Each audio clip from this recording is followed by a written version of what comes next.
Assalamualaikum warahmatullahi wabarakatuh. Sampurasun kasadayana. Kesempatan ini saya ingin coba membahas tentang salah satu film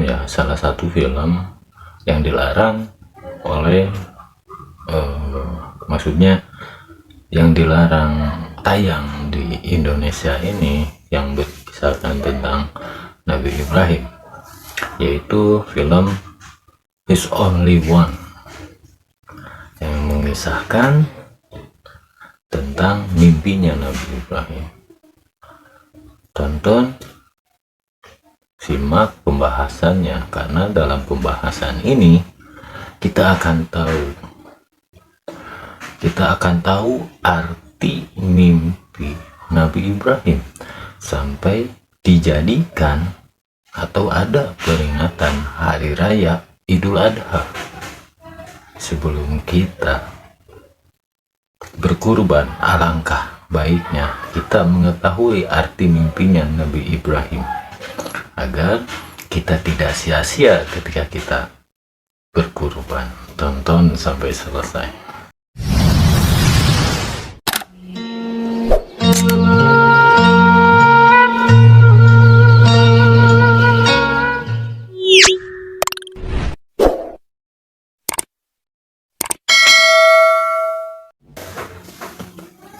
He's Only One, judul film yang dilarang tayang di Indonesia karena simpang siur katanya. Tentang apalah saya kurang tahu, cuman arti mimpi. Jadi itu mengisahkan tentang sejarah adanya Idul Adha atau Idul Kurban itu ya. Yang saya ingin bahas adalah artinya, arti mimpi Nabi Ibrahim. Arti mimpi Nabi Ibrahim, mengartikan mimpinya, karena mimpi itu sebuah gambaran, bukan berarti mimpi itu yang akan atau yang harus kita lakukan gitu. Seperti apa mimpi Nabi Ibrahim? Mimpi Nabi Ibrahim yaitu diperintah Allah Subhanahu wa Ta'ala untuk menyembelih putranya.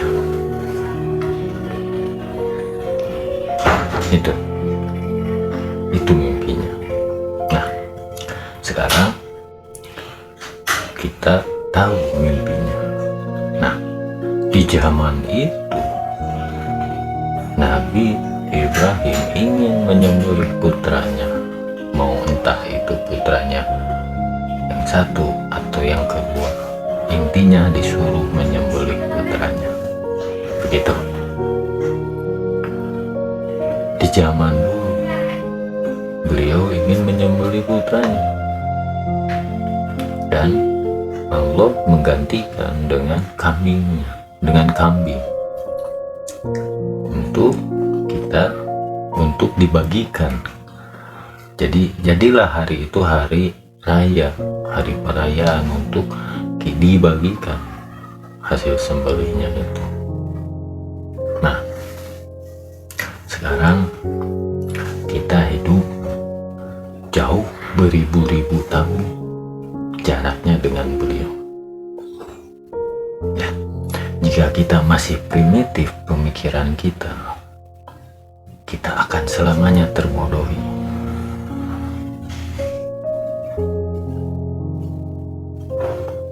Jadi begini, mimpi Kanjeng Nabi Ibrahim yang disuruh menyembelih anaknya. Kita buka satu hewan mana yang tidak sayang sama anaknya? Hewan saja sayang sama anaknya, apalagi kita manusia.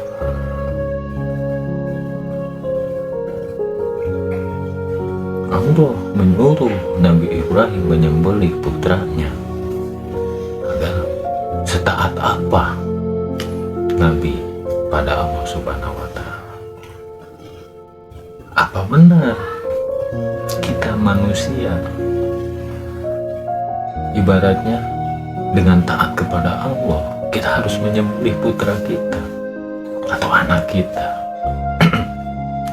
Jika dalam mimpi seperti itu dan harus dilakukan sesuai dengan mimpi itu, menurut saya salah besar.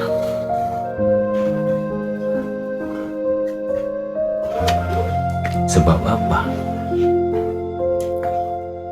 Sebab beliau Kanjeng Nabi, jika gelarnya seorang nabi, mungkin pengetahuannya itu berdasarkan marifat, karena beliau dekat dengan Yang Maha Kuasa. Apa itu marifat? Syariat, hakikat tirakat marifat. Hakikatnya apa? Mimpi. Syariatnya mimpi.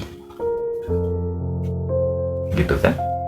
Syariatnya mimpi dalam kisah Nabi Ibrahim. Mimpi yang disuruh menyembelih itu syariatnya.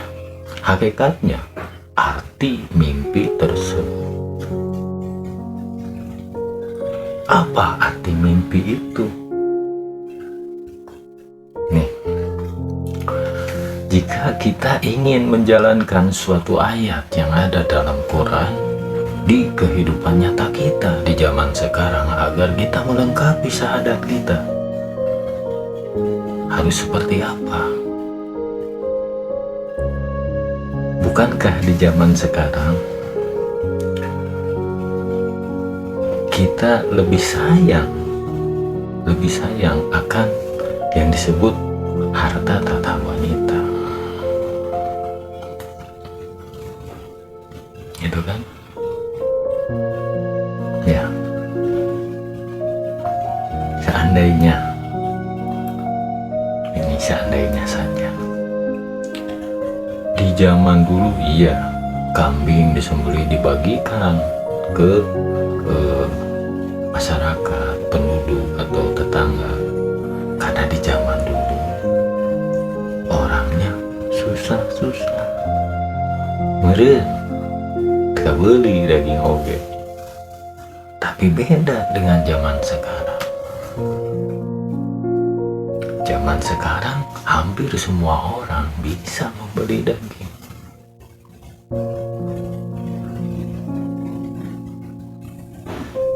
Jadi Idul Kurban apa harus dengan kambing? Kalau menurut saya, kurban itu jangan menunggu 1 tahun sekali. Yang diartikan dalam mimpi Kanjeng Nabi Ibrahim itu ialah agar kita manusia, mimpi Kanjeng Nabi itu hanya suatu contoh agar kita bisa taat pada Yang Maha Kuasa. Kita harus mengorbankan yang kita cintai. Manusia atau kita atau yang dihidup di zaman sekarang, mereka mencintai apa? Mencintai harta, benda, jabatan. Yang saya bilang tadi, harta tata wanita.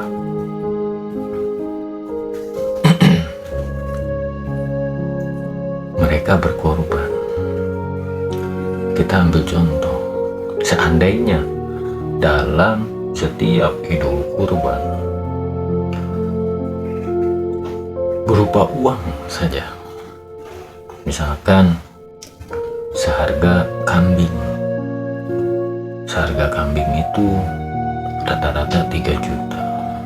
Siapa yang mau kurban, misalkan dalam satu RW gitu kan, bisa mengumpulkan 50 juta dalam satu RW itu dalam satu RW di setiap Idul Adha. Nah, mungkin alangkah baiknya kalau bentuknya uang. Sebab apa? RW tersebut cari orang-orang yang sedang kesusahan.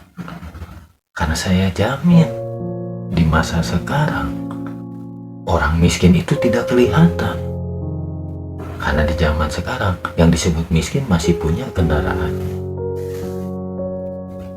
Miskin apa? Tapi cari orang-orang yang sempit hidupnya, yang sedang kegelapan. Contoh, orang-orang yang sedang terlilit hutang piutang. Banyak di dalam satu RW saja. Alangkah baiknya uang kurban itu yang daripada dibelikan kita belikan kambing atau sapi, alangkah baiknya kita berbentuk uang dan kita cari dalam satu RW ini orang yang benar-benar terlilit oleh hutang dan hidupnya jadi sempit, orang yang sedang kegelapan, susah.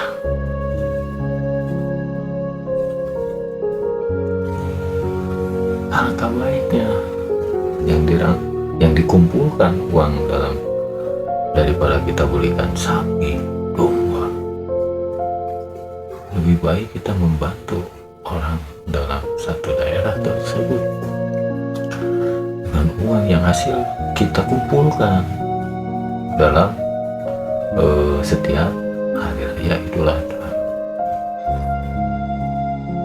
berupa uang bantu. Maka lebih baik seperti itu daripada kita membeli daging kambing kemudian kita bagikan. Tahu, semua orang juga udah merasakan daging kebeli gitu, bisa beli gitu. Beda dengan zaman dulu. Jangan disamakan zaman dulu dengan zaman sekarang. Makanya tadi saya bilang di awal, kalau pemikiran kita masih primitif, apa yang kita beli akan sia-sia. Termasuk kita beli kambing, menurut saya itu akan sia-sia, karena masih banyak orang di luar sana yang hidupnya sempit, terlilit hutang piutang. Akhirnya tidak sedikit orang yang bunuh diri, yang mengakhiri hidupnya karena sempitnya kehidupannya.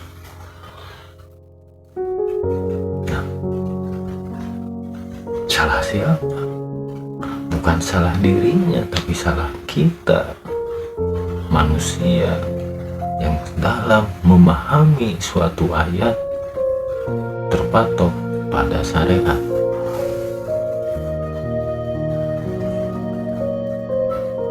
Mana silih asa, silih asih, silih asuhnya? Daripada tahun depan kita sia-sia membeli domba, kambing, sapi, kemudian dagingnya kita bagikan, untuk apa? Lebih baik berbentuk uang kita cari orang yang benar-benar kesusahan, apalagi sedang terlilit hutang. Bantu orang tersebut agar kita bisa membebaskannya dari jeratan hutang piutang. Itu nilai yang lebih besar di mata Tuhan daripada kita membeli daging membagikan ke banyak orang. Maka baiknya yang seperti itu. Tak mungkin kejadian atau membantu seseorang itu kan bisa dilakukan di hari apa saja. Intinya apa? Kenapa mereka berkurban di hari raya Idul Adha? Gitu kan? Rela mengeluarkan nominal yang cukup besar. Tapi ketika bukan hari raya atau hari-hari biasa, lihat orang kelaparan hari-hari hirup, lihat gembel di jalan boro-boro mau ngasih makan, kasih nasi bungkus gitu, boro-boro.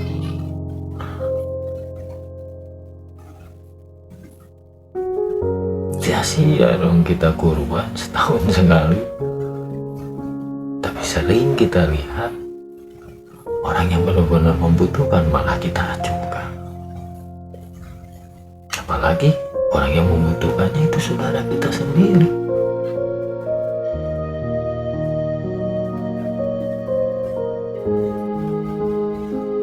Gitu. Ini pentingnya ayat. Dalam memahami ayat Quran itu, makanya saya pernah membahas tentang ilmu budi. Jika kita ingin tahu intisari Quran, kita harus mengenal Allah. Begitu. Jika kita kenal Allah, kita akan tahu diri kita nih. Kita ini siapa? Manusia itu tidak berdaya, tidak daya, tidak upaya. Semua yang kita jalankan, yang kita rasakan itu atas izinnya. Gitu. Allahu Akbar, Allah Maha Besar. Jika kita bisa melihat Allah yang begitu besarnya, tidak akan mungkin orang berkurban setahun sekali. Paham ini? Jangan sampai kita beli kambing, beli sapi sia-sia. Jangan sampai seperti itu. Kita bayangkan, kita logika saja. Beli daging atau kambing, kita bagikan, mungkin kenyang bisa 1 atau 2 hari gitu.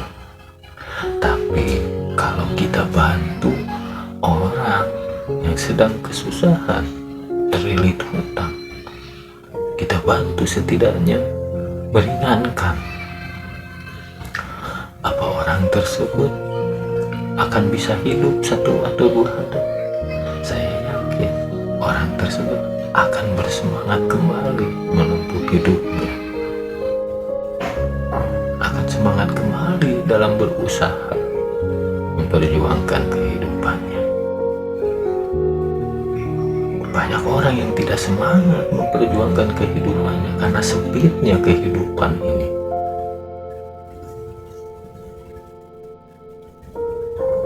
Sempurnakan syahadat kita, sempurnakan sholat kita. Saya pernah membahas cara beribadah Satria Piningit. Itu untuk apa kita sholat yang disebut berjamaah? Untuk apa? Untuk pahala. Pahala itu bukan urusan kita, urusan malaikat, urusan Tuhan. Bukan urusan kita. Urusan pahala dosa itu bukan urusan kita. Sholat itu ketika kita melihat teman, saudara, tetangga, atau bahkan orang lain yang sedang membutuhkan, kita bisa bantu. Itu sholat. Bukan yang 5 waktu. Paham? Makanya toh di Quran saja tidak ada perintah sholat 5 waktu.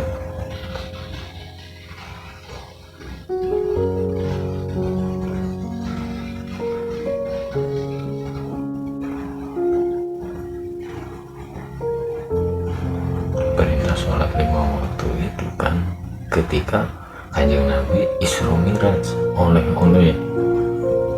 Nah, Isra Miraj Kanjeng Nabi diberikan yang tadinya 50 jam menjadi 5 jam. Itu oleh-oleh Kanjeng Nabi. Nah, dalam Isra Miraj saja kita manusia juga bisa Isra Miraj. Isra Miraj itu apa artinya? Isra Miraj itu manusia yang bisa bertemu dengan Allah atau dengan Tuhannya. Manusia yang bisa menemukan Tuhannya. Itu Isra Miraj. Sama.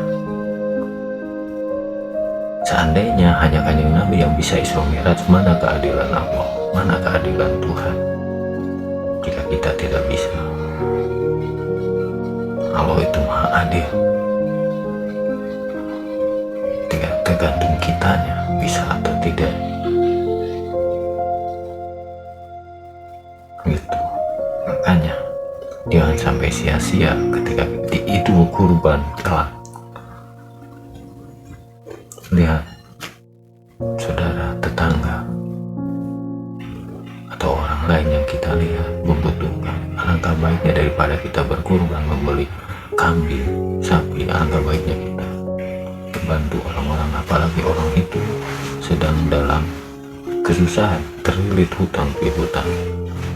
Karena dengan kita meringankan beban hutang piutangnya, orang tersebut akan bersemangat kembali menempuh kehidupannya. Itu yang diinginkan Yang Maha Kuasa. Saling silih asah, silih asih, silih asuh. Jangan sampai kita acuh tak acuh. Sekarang kan sudah begitu, sudah acuh tak acuh. Peduli ketika kita di sosial media, peduli ketika kita membuat konten. Zaman sekarang seperti itu. Mereka membantu seseorang dengan sambil membuat konten, karena konten itu ada hasilnya, ada pemasukannya. Ibarat mengasihi seseorang juga, itu modalnya.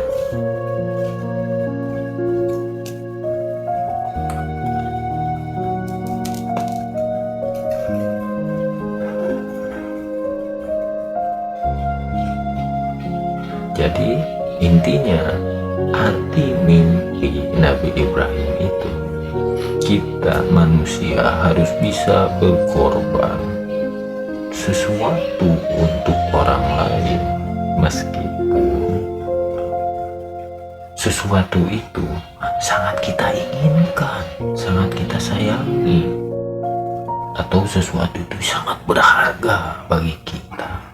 Ibaratnya misalkan kita punya uang 10.000, tapi posisi kita, perut kita kenyang. Kemudian di perjalanan kita lihat orang yang sedang kelaparan.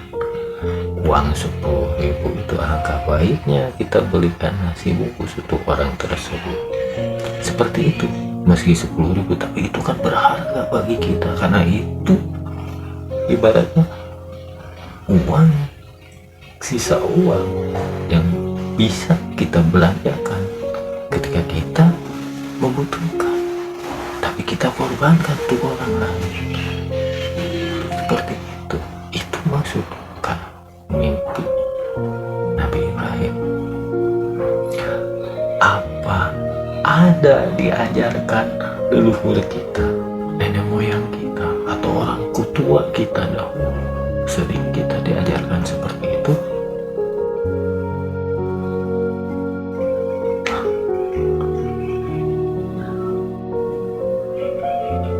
Jadi itulah mimpi Nabi Ibrahim. Untuk konten selanjutnya saya akan coba menunjukkan nih, bagi ada yang sempat bertanya pada saya kan, temannya almarhum Lord Rangga, Kang, kalau Akang tahu nggak Lebak Cawene di mana? Gitu ya, nanti saya buatkan konten. Insya Allah saya akan tunjukkan tempat Lebak Cawene itu tempatnya di mana gitu. Ini bukan filosofi atau bukan tentang ilmu hakikat, tapi saya tunjukkan di situlah Lebak Cawene. Tapi saya tidak akan gamblang menunjukkannya. Sekian pembahasan kali ini. Wassalamualaikum warahmatullahi wabarakatuh.